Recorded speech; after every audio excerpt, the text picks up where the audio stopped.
Има ли разлика между акустична цигулка и електрическа? Има, разбира се.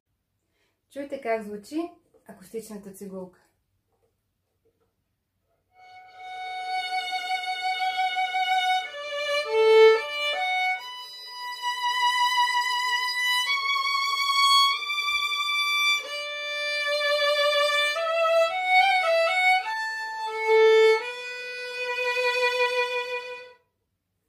Тя няма нужда да бъде озвучавана, за да се чува.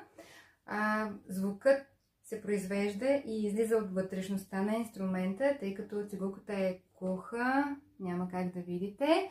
Затова се нарича акустична цигулка. Колкото по-хубав и качествен е инструмента, толкова по-добре звучи.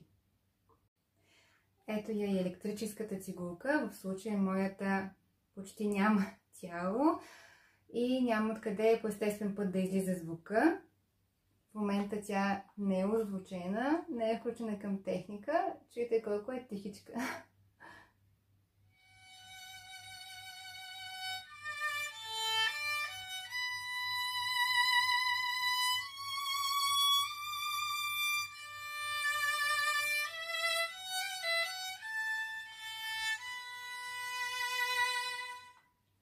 Идеална за свирене между 2 и 4.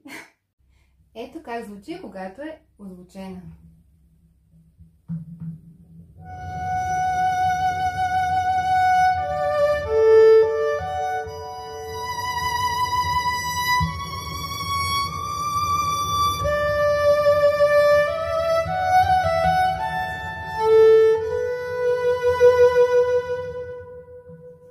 Много е важно качеството на техниката, за да звучи по най-добрия начин инструмента.